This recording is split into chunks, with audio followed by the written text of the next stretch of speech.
அண்டம் முழுதும் ஒன்றினுள் அடக்கம், அதுவே ஆனை முகமெனும் ஓங்கார விளக்கம்.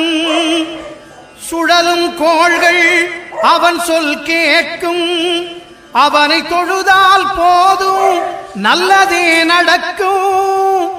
ஆனை முகனை தொழுதால் நவக்கிரகங்களும் மகிழும்.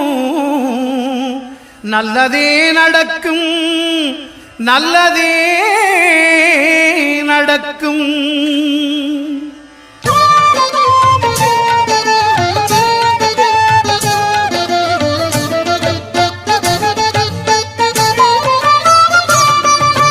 ஒன்பது கோளும் ஒன்றாய் காண